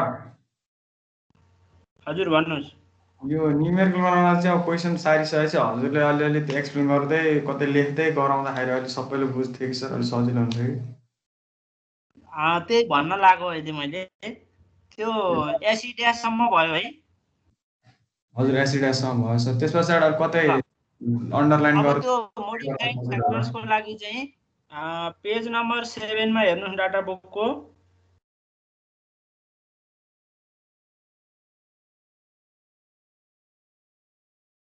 त्यसमा सरफेस कन्डिसन मोडिफिकेसन फ्याक्टर के को फर्मुला दिएको छ लास्टमा, लास्ट लाइन। तर सरफेस फिनिश कुन प्रोसेसबाट गरे हो? मेसिन भनेको छ नि त माथि, मेसिन। हस् सर, मेसिन भनेको छ। मेसिन भनिसकेपछि अब ए र बी को भ्यालु, के ए को लागि ए र बी को भ्यालु तपाईले टेबलबाट हेर्नु पर्यो। सर त्यो पेज नम्बर 7 को कहाँनिर भन्नु बारे? हजुर लास्टमा पेज के नम्बर लास्टमा 7 के को कहाँनिर भन्नुभयो अरे last k line is equal to times s ut को पावर b छ नि ए लास्टमा त्यही अँ गरे अब a र b सर a र b को भ्यालु अब ए र बी को भ्यालु चाहिँ तपाईले त्यही भनेको छ नि त for A and B refer table 1.5 भनेको छ नि त्यही लाइनमा अच्छा टेबल 1.5 जानु पर्यो तपाई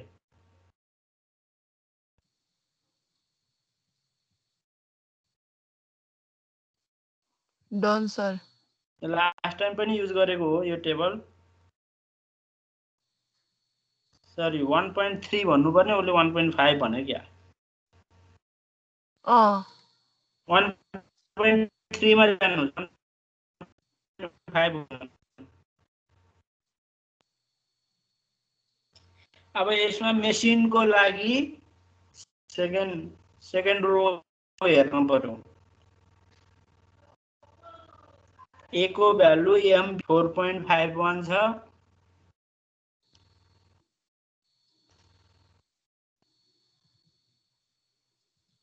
एससीटी भनेको 630 भयो बी को भ्यालु -0.265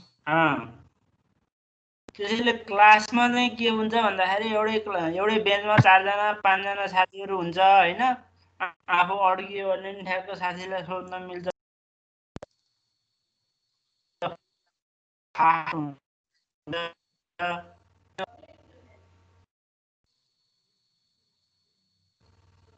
सर हजुरको साउन्डै ल्याग भइरहेछ भयो के को भ्यालु आयो सर अब केबी भनेको साइज फ्याक्टर अब फेरि त्यही अर्कै पेजमा जानु पर्यो हजुर सर नेक्स्ट पेज कति लिन पर्यो पेज पर एक्चुअल A1 लिने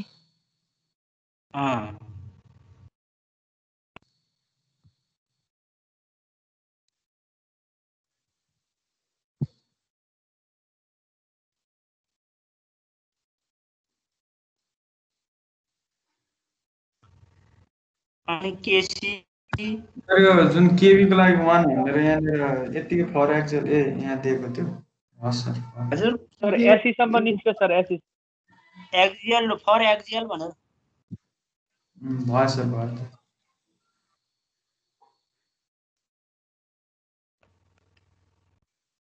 सर एससी सम्म निकाले सर अब अनि एससी लाई चाहिँ त्यो मोडिफिकेसन फ्याक्टरले मल्टिप्लाई गर्ने एससी ड्याशलाई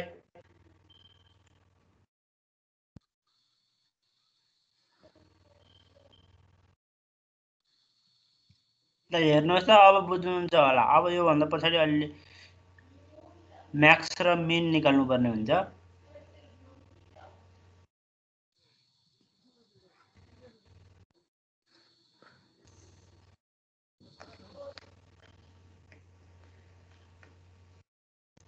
अब म्याक्स र मिनको फर्मुला पनि दिएको छ क्वेशनमा के रे डाटा 1.7 मा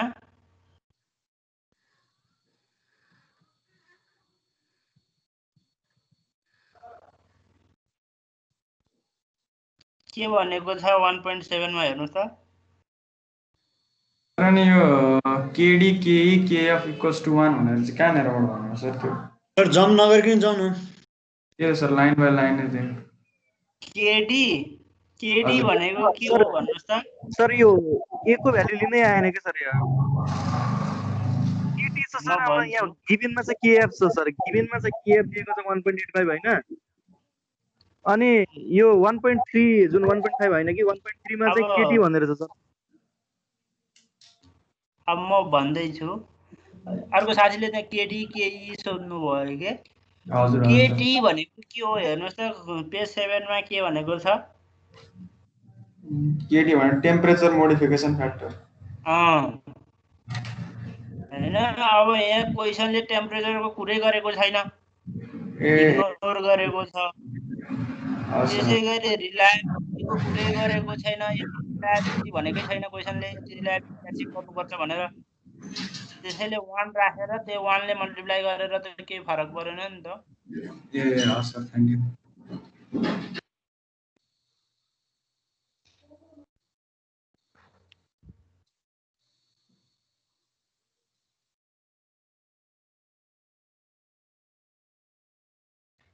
यो न्युमेरिकल क्लासमा पढ्न सजिलो हुन्छ के यसरी 1 to 1 भन्दा।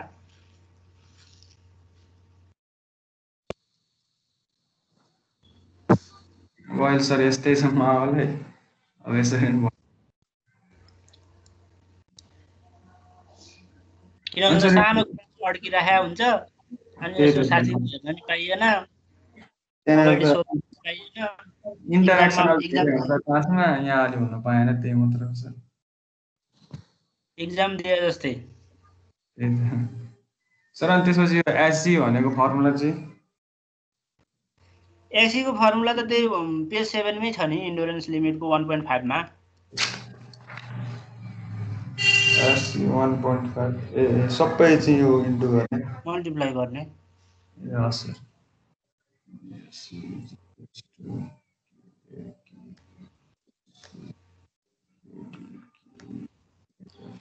त्यो भएर मैले के भनेछु भने डाटा बुक चाहिँ तपाईहरुले लाइन टु लाइन पढ्नै पर्ने हुन्छ के। हस् सर।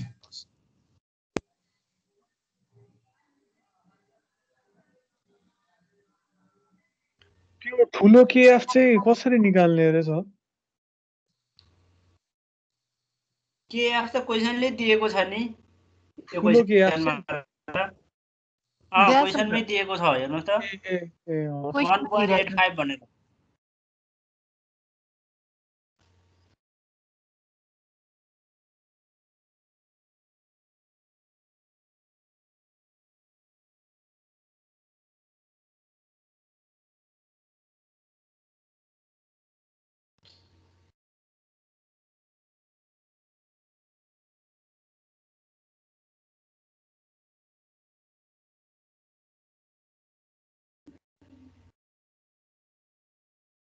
दिएन भने हामीले लास्ट टाइम जस्तै विभिन्न ग्राफहरू हुन्छ, डायमिटर चेन्ज हुँदाखेरि स्ट्रेस कन्सन्ट्रेसन फ्याक्टर केटी आउँछ, अनि त्यसबाट अनि क्यू फाइन्ड आउट गर्ने भनेर लास्ट टाइम गरेको थियौ नि। अनि केएफ को 1 + क्यू केटी - 1 भन्ने इक्वेसन थियो।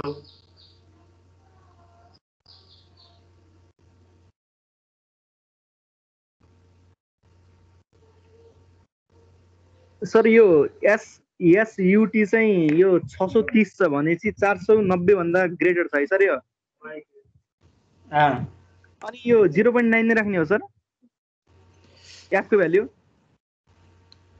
यहाँ त्यो भनेको छ नि डाटा बुकले, बढी भयो भने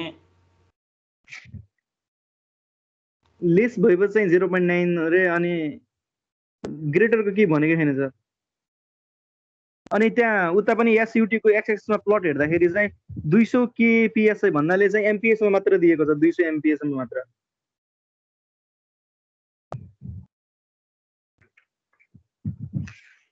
एकछिन हेर्दैन यो के भएको, 200 एमपीएस मा मात्र छ। यो त 630 आछ सर यता त एसयुटी को त 630 छ हैन भनेर 1015 सीडी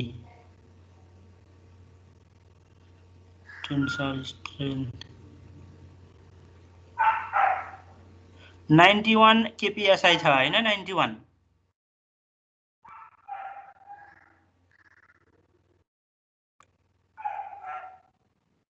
अब 91 मा हेर्नु पर्यो तपाईले, 91 केपीएसआई को ग्राफ छ कि छैन। छ त 91 को त।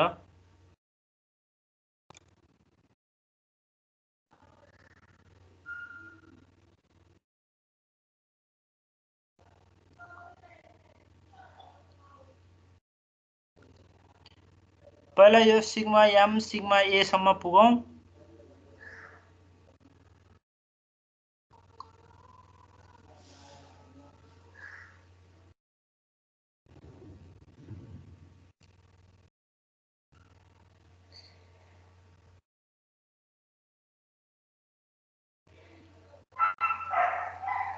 सर भयो, सबैको भयो। होइन सर हुँदैछ अलिकति भयो सर सर भयो सर भयो हजुर त्यो केएफ इन्ड्युस गरिसकेपछि चाहिँ त्यो मोडिफाइड भ्यालु हुन जान्छ हैन मोडिफाइड भन्नाले त्यो केएफ राखिसकेपछि होइन, के त्यो केएफ ले यस्तो मल्टिप्लाई छ माथिको जुन के अरे यो क्वेसनमा यो साफ्ट डायमिटर भनेको छ नि 40 mm को डायमिटर भनेको छ नि हजुर एन फिलेट रेडियस भनेको छ कि एनएनमा अलिकति फिलेटिङ गरेको रहेछ यो बार चाहिँ त्यो फिलेटिङ गरिनु भनेको मतलब त्यसले अलिकति स्ट्रेस कन्सन्ट्रेसन बढायो अनि त्यो स्ट्रेस कतिले बढायो भनेको मतलब 85% ले बढायो 1.85 भनेको 85% ले बढ्नु त हो नि स्ट्रेस कन्सन्ट्रेसन त्यो अगाडिको क्वेशनमा त्यो के रे सर हजुर सर त्यो हजुर, अगाडिको भन्नु। क्वेशनमा कति स्ट्रेस के रे कति घट्यो भनेर निकाले जस्तो त भयो नि हो त्यही भनेको त्यो लास्ट टाइम गरिसकेका छौँ क्या हामीले यो पनि र सिग्मा एम र सिग्मा ए हो भनेपछि के हो सर सिग्मा ए हो त त्यो म्याथ ए भनेको अल्टरनेटिभ ओ भनेको चाहिँ त्यो के अरे केएफ एप्लाई गर्नभन्दा अगाडिको फिलेट नहुँदाखेरि ओरिजिनल सर हजुर अब चाहिँ के यो सिग्मा एम सिग्मा एन निस्किसकेपछि त्यो मोड गोल्डम्यानको इक्वेसन लाएर त्यहाँबाट एनएफ को भ्यालु निकाल्ने हो अब यो भइसकेपछि अब मोडिफाइड गुडमेनमा अहिले भने जस्तै अहिलेकै फिगर देखाएको छ यहाँ पनि दुईटा लाइन छ तर के अरे अब हामीसँग त भ्यालु नै छ नि त अब त 2.1 निस्क्यो सर 2.1 आयो 2.21 2.21 अब यसमा के हो भने अहिलेको यसमा त तपाईँको ग्राफै छ नि आरको भ्यालु कति भयो त लोड लाइनको रेसियो कति भयो त भन्दाखेरि यहाँ त के छ सिग्मा ए र सिग्मा एम त इक्वल छ सिग्मा ए र सिग्मा एम इक्वल छ त्यसैले यसको रेसियो त 1 हुने भयो हैन त्यसको एउटा लाइन तान्न सक्नुहुन्छ तपाईले हैन अब त्यो लाइनले त्यो ग्राफलाई टच गरेको छ कहाँनेर टच गरेको छ त्यो पोइन्टबाट तपाईले सिग्मा ए र सिग्मा एम फाइन्ड आउट गर्न सक्नुहुन्छ सिग्मा ए र सिग्मा एम तर हाम्रो यो क्वेशनमा लागेको स्ट्रेस कति हो त सिग्मा ए र सिग्मा एम त तपाईको 73.6 आयो नि त क्वेशनमा त 73.6 भनेको त तपाईको हेर्नुस् त त्यहाँ ग्राफमा 73.6 भनेको त एसए र एसएम भन्दा त तलै छ एसए भनेको स्ट्रेन्थ चाहिँ यति हो है भनेर फेलियर कर्वले डिटरमाइन गरिदियो एसए र एसएम त्यो जुन आर को लाइन तान्ने बित्तिकै एउटा कन्ट्याक्ट पोइन्ट आयो टच गरेको पोइन्ट त्यो पोइन्टको करेस्पोन्डिङ एसए र एसएम तपाईले त्यहाँबाट फाइन्ड आउट गर्न सक्नुहुन्छ अनि त्यो 73.6 चाहिँ कति टाइम्सले कम छ त त्यो एसए भन्दा त्यो नै फ्याक्टर अफ सेफ्टी हो अब एसए चाहिँ यहाँनेर कति आएको रहेछ 162 आयो है ग्राफबाट तपाईले निकाल्न सक्नुहुन्छ के एसए 162.4 भन्दा 73 कति टाइम्सले कम छ भन्दा 2.21 ले कम छ यसरी ग्राफिकल्ली पनि गर्न सक्नुहुन्छ एउटा अनि अर्को चाहिँ ग्राफ नबनाइ पनि सकिन्छ के तपाईको जुन एसए को त्यो इक्वेसन छ नि आरएसई एसयुटी आरएसयुटी प्लस एसई यो चाहिँ के हो त भन्दाखेरि दुईटा इक्वेसनलाई सल्भ गरेको गुडम्यानको एउटा इक्वेसन छ अनि तपाईले जुन आर को लाइन तान्नु भयो त्यसको अर्को इक्वेसन छ त्यो दुईटा इक्वेसन सल्भ गर्नु भयो भने त इन्टरसेक्टिङ पोइन्ट आउने भयो नि त एसए त्यहाँ त्यो चाहिँ यसरी गरेको हो त्यो सर यो ग्राफ पहिला बनाउँदा पहिला सुरु चाहिँ कहाँबाट गर्ने नि थाहा भएन सर पहिला लाइन बनाउने अब ग्राफ बनाउँदाखेरि तपाईले जुन एसआई हेर्नुस् है त एसई लोकेट गर्नुस् है एसई 200 एसई भनेको 218.8 हो सर अहिले यो भ्यालु चाहिँ लोकेट गर्नुस् त्यसैगरी एसयुटी लोकेट गर्नुस् हजुर सर त्यो नि लोकेट भयो स्ट्रेट लाइन आउँछ हैन त्यो दुईटालाई जोड्दिने अनि हामीले स्ट्रेट लाइन भनेको त्यही त हो नि जोड दिनुहोस् हैन। हजुर सर। त्यसै गरी एसवाई लोकेट गर्नुहोस्। एसवाई भयो सर। दुईटै एक्सिसमा बराबर दुईटैमा 530 को 530 लोकेट गर्नुहोस्, लाइन तान्नुहोस्। दुईटा स्ट्रेट लाइन आयो हैन। दुईटा स्ट्रेट लाइन आयो सर। अनि त्यसपछि तपाईले कतिलाई सोलिड गर्ने कतिलाई हिडन गर्ने थाहा पाइहाल्नु भयो। फेरि एकचोटि भन्नु न सर। सोलिड कतिलाई बनाउने कति पोर्सनलाई हिडन गर्ने भन्ने त त्यहाँ इन्टरसेक्टिङ पोइन्टबाट आइहाल्छ। ए भयो सर हैन, इन्टरसेक्टिङ पोइन्ट। त्यसपछि आर को लाइन तान्नुहोस्। आर को स्लोप 1 दिएको छ, त्यसैले 45 डिग्री को लाइन तान्नुहोस्। हजुर। यो क्वेशनमा 1 छ भनौं न आर को भ्यालु। हजुर सर। अनि त्यो इन्टरसेक्टिङ पोइन्ट आयो हैन, त्यसबाट तपाईले करेस्पोन्डिङ एसए र एसएम फाइन्ड आउट गर्नुस्। भयो सर। अनि त्यो 73 भन्दा कति बढी छ भनेर फ्याक्टर अफ सेफ्टी निकाल्ने। ए ओके सर, ओके। और तपाईले यो म्याथमेटिकली पनि सल्भ गर्न सक्नुहुन्छ। यो यहाँ दिएको चाहिँ म्याथमेटिकली हो। त्यो आरएसई एसयुटी भनेको त्यो के मोडिफाई यो के गुडम्यानको इक्वेसन र आर को इक्वेसन सल्भ गरेको, दुईटा इक्वेसन सल्भ गरेको हो त्यो। सर त्यो सिधै त्यो मोडिफाइड गुडम्यानको इक्वेसन छ, त्यो इक्वेसनको भ्यालुहरु हाल्ने हो भनेदेखि त n को भ्यालु सिधै आइराख त नि हैन र सर? यो जुन r छ नि r = 1 आउँछ। किन भन्दाखेरि त्यो जुन मैले आर क्रिटिकल भन्दा माथि पर्यो नि त यो त। हजुर सर। भनेपछि त यो त मोडिफाइड हो, मोडिफाइड गुडम्यानको लाइनमा पर्यो। हजुर। हाम्रो क्वेशनको आर त आर क्रिटिकल भन्दा माथि पर्यो नि त। भनेपछि त सिधै मोडिफाइड लगाइदिए सकियो के। अनि त्यो कसरी कुन चाहिँ केसमा चाहिँ यो इक्वेसन लाएर सल्भ गर्ने अनि कुन चाहिँ केसमा चाहिँ यो ग्राफ बनाएर सल्भ गर्ने चाहिँ कसरी थाहा पाउने सर? मैले अहिले यो फिगर देखाएको थिएँ हैन, त्यो आर क्रिटिकल भन्दा माथि छ भने त्यो फ्याटिकको लगाउने, तल छ भने स्टाटिकको लगाउने भनेको थिएँ नि त।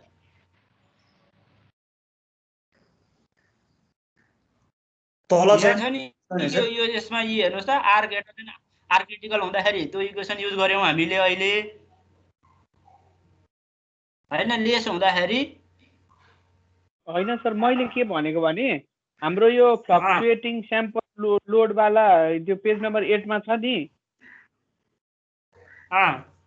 हो त्यो केसमा यहाँनिर एउटा जुन इक्वेसन दिएको छ sigma A by endurance limit plus sigma M by ultimate strength is 1/n भन्ने हो। यो फर्मुला लाएर सल्भ गर्दाखेरि n को भ्यालु डाइरेक्ट आयो त मेरो त भनेको के। त्यही हो त नि, आउँछ। अनि त्यसरी आइराछ सजिलै गरी भनेदेखि किन यो ग्राफ बनाउनुतिर लाग्नु पर्यो भनेर भन्न खोजेको कि मैले। हो, त्यो अल्टरनेटिभ मेथड हो के भाइ। दुईटा मेथडबाट सल्भ गर्न सकिन्छ भनिरहेको छु त मैले। ग्राफबाट पनि सल्भ गर्न सक्नुहुन्छ तपाईले। एउटा सर्कललाई सर्कललाई ड्राइङ पनि बनाउन सक्नुहुन्छ, म्याथमेटिकली पनि लेख्न सक्नुहुन्छ हैन र सर्कललाई। हजुर सर, त्यस्तै हो के यहाँ पनि सर। हजुर, यो r को भ्यालु यो हाम्रो यो क्वेशनमा मात्र 1 हो कि हरेक ठाउँमा यो r 1 गरेर त्यो ग्राफ? क्वेशनमा हेर्नुस् न, यो क्वेशनमा हेर्नुस् त सिग्मा m र सिग्मा a इक्वल आयो नि त। हजुर, त्यो इक्वल आयो अनि त्यही भएर त्यो r यो क्वेशनलाई 1 भयो। यो चाहिँ हाम्रो फ्लक्चुएटिङ लोड चाहिँ 0 देखि 100 किलो न्युटन सम्म गएको भनेर भएको भएर 1 आयो। यदि अर्को 0 को साथको अर्को कुनै भ्यालु देखि 100 सम्म गएको भनेको भए चाहिँ 1 आउँदैन थियो।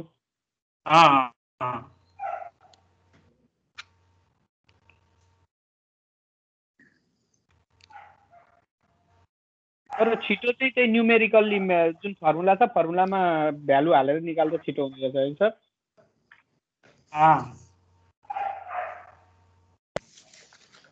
यो 2.21 निकाल्नु। हजुर, क्वेशनले फ्याटिक फ्याक्टर अफ सेफ्टी सोधेको थियो हैन? हजुर हजुर सर। हजुर सर।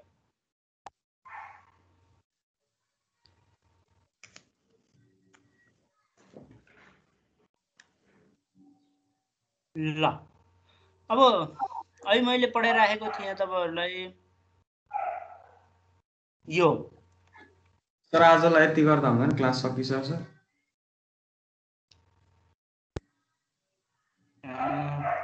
यति मात्र गर्ने।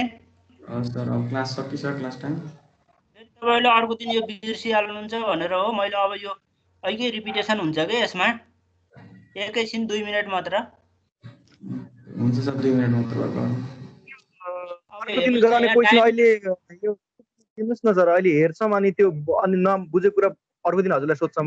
भोलि पढाउने आज ग्रुपमा राखिदिनु न सर। यो क्वेसन त बुककै क्वेसन हो हैन।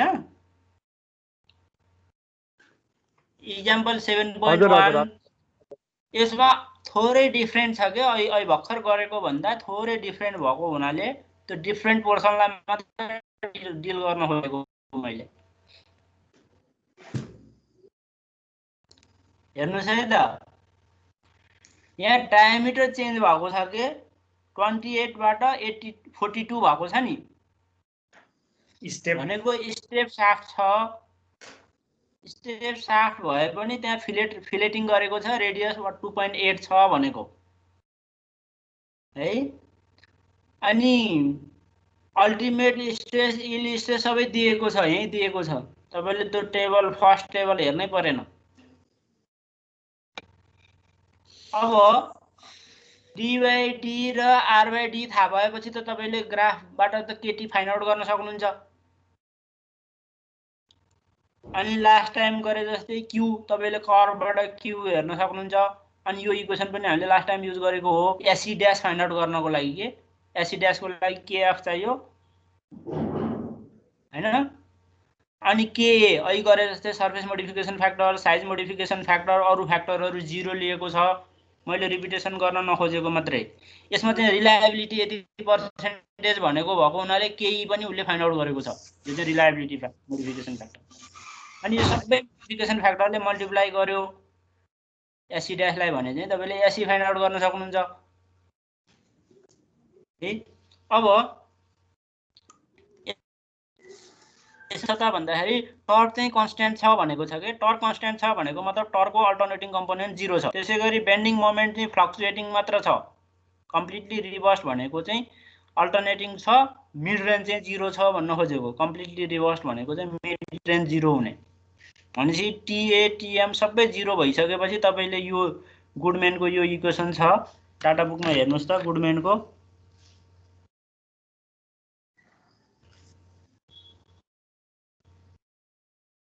कति पेजमा छ त्यो? के थाहा पर्ने फर्मुला के हो सर? हजुर के थाहा पर्ने फर्मुला? टेबल हेर्ने हो। रिलायबिलिटीको टेबल छ तपाईलाई त्यहाँनेर। टेबल कति छ भने table 1.4 table 1.4 table 1.4 page number 2 मा टेबल 1.4 मा रिलायबिलिटीको टेबल छ। ए हजुर छ रहेछ सर। 99 0.99 देछ है। यो 16/πd³ होल 1/s यस्तो छ सर। अब तपाईहरुले के बुझ्नु पर्यो भने सबै फ्याक्टरहरु डाटा बुकमा छन्, तर उही कहाँनेर छन् भन्ने मात्र हेर्ने हो के। कहाँनेर छन् भन्दाखेरि के रे कतिवटा टेबल छ र यहाँ जम्मा 5 वटा टेबल छ, 5 वटा ग्राफ छ, 6-7 वटा ग्राफ रहेछ। अनि त्यसपछि कतिवटा छ इक्वेसनहरु 9 वटा इक्वेसन रहेछ यो च्याप्टरमा हैन। पहिला टेबल, त्यसपछि फिगर, त्यसपछि इक्वेसन। जुन च्याप्टरमा नि यही सिक्वेन्समा हुन्छ के। पहिला टेबलहरु दिन्छ, अनि फिगरहरु दिन्छ, अनि इक्वेसनहरु दिन्छ। अब यो 9 वटा इक्वेसन मध्ये तपाईलाई चाहिएको इक्वेसन एउटा हो। अनि यो के रे 5 वटा टेबल मध्ये एउटा टेबल हेर्नु पर्छ। तपाई त्यतातिर पल्टाइहाल्ने हो के अनि खोज्ने हो।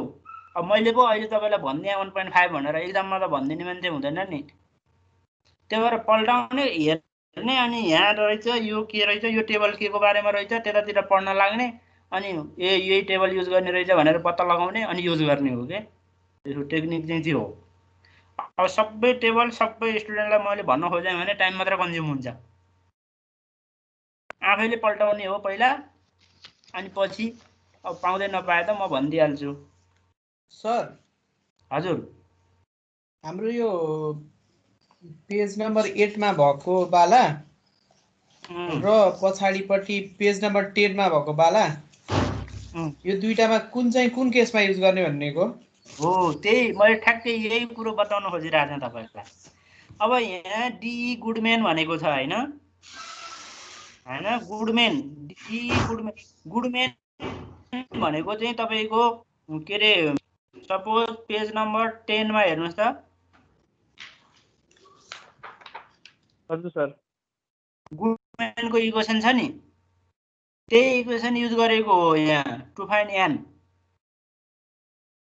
है। डायमिटर दिएको छ, इन्ड्योरेन्स लिमिट केएफ के अरे सबै यहाँ क्वेसनमा दिएको छ होइन। यो इक्वेसन युज गर्ने। अब यो इक्वेसन अलिक लेन्दी छ, ठुलो छ, तर युज गर्न चाहिँ सजिलो छ कि, किन भन्दा सबै डाटा क्वेसनमा छ, यहाँ जस्ट सब्स्टिट्युट गरिदिने हो। तपाईँले माथिबाट अहिले भाइले भने जस्तै पेज नम्बर 8 को इक्वेसन युज गर्न थाल्नुभयो भने त्यहाँनिर के छ, सिग्मा ए कति राख्ने त तपाईँले भन्ने क्वेसन आउँछ नि त। सिग्मा ए को लागि तपाईँले फेरि यहाँ जुन पेज नम्बर 9 को साफ्ट स्ट्रेसमा हेर्नुहोस् त, पेज नम्बर 9 को साफ्ट स्ट्रेसमा sigma A equals to MAC by I यो राख्नु पर्यो। अनि एमए को भ्यालु कति राख्ने, फेरि त्यही तल एमए को भ्यालु होइन। यो एउटै सेम इक्वेसन हो, एउटा चाहिँ इन टर्म्स अफ क्वेसनको टर्ममा छ, अर्को चाहिँ तपाईँले जेनरल टर्ममा छ, फरक त्यति हो। जसरी गरे पनि हुन्छ उनीलाई। बुझ्नुभयो भाइ? हजुर सर बुझ्यो सर बुझ्यो। त्यो पेज नम्बर 8 वाला चाहिँ सबै थोक निकालेर अनि लास्टमा इम्प्लिमेन्ट गराएर छ। पेज नम्बर 10 वाला चाहिँ सबै भयभरको चिज एउटा इक्वेसनमा डाङडुङ हालेको रहेछ। एउटा जेनरल इक्वेसन हो, एउटा चाहिँ अब इन टर्म्स अफ एमएटीए नै तपाईँ रिड्युस गरेको हो कि इक्वेसनलाई डिफ्रेन्ट फर्ममा युज गर्दाखेरि छिटो होस्, त्यति हो। अब सर त्यो लामोवाला इक्वेसन गर्यो भने नि फुल मार्क्स दिन्छ? दिन्छ, किन नदिनु। ए हस् सर हस्। ल अब यस्तै गुडम्यानको जस्तै गर्बरको पनि इक्वेसन छ, एएसएमए इलिप्टिभको पनि इक्वेसन, सबैको इक्वेसन छ भनेको त सबैको डिफ्रेन्ट एन भ्यालु आउने भयो कि, डिफ्रेन्ट एन भ्यालु आउने भयो। तर N value design factor of safety same आएको छैन नि, हेर्नुहोस् त। गुडम्यानलाई 1.6 आयो, गर्बरको 1.8 1.88 भनेपछि डिफ्रेन्ट आउनुको मिनिङ के हो त? सोल्जर वर्कको मिनिमम आयो हैन भनेको मतलब सोल्जर वर्क चाहिँ भेरी सिम्पल स्ट्रेट लाइन हो नि त। सोल्जर वर्कको त very simple equation, but result चाहिँ सबभन्दा पुअर आयो भनेपछि हामीले सिम्पल एप्रोच युज गर्यो भने रिजल्ट पुअर आउँछ, अलि मोडर्न एप्रोच युज गर्यो भने फ्याक्टर अफ सेफ्टी बढी आउँछ।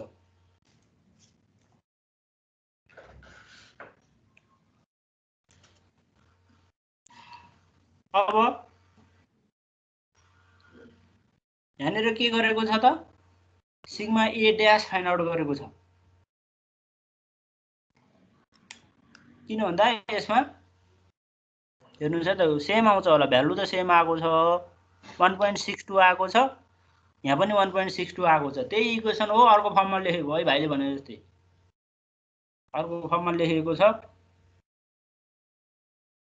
सेम आएको छ, रिजल्ट चाहिँ सेम आएको छ। इल्डको लागि चाहिँ फेरि छुट्टै इक्वेसन छ।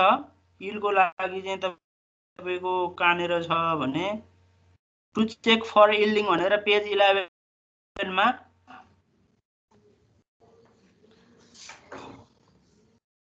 लास्टतिर त्यो डिफ्लेक्सन कन्सिडरेसन भन्दा अलिकति माथि टु चेक फर इल्डिङ भनेर चाहिँ तपाईँले यहाँबाट आएको इक्वेसन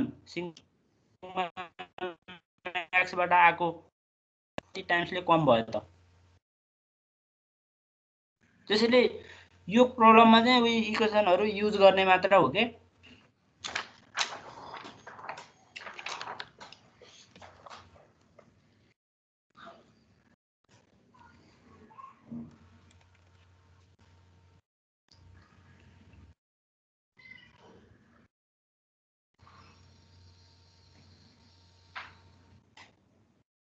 ल यति हो मैले भन्न खोजेको। त्यो इक्वेसनहरू डिफ्रेन्ट छन् तपाईँहरूले। हस् सर। त्यो प्रब्लम गाह्रो होइन, अलि लेन्दी मात्र हो क्या सर। त्यो अघिको क्वेसन माथिको क्वेसनको ग्राफमा ल राखिदिनु न एकचोटि स्लाइड। एकैछिन है त।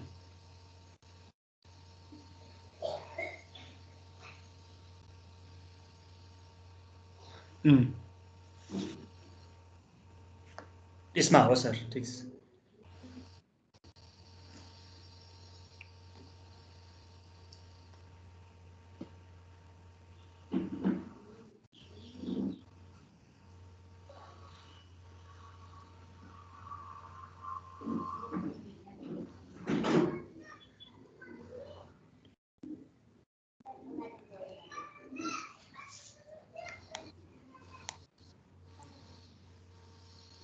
भयो सर।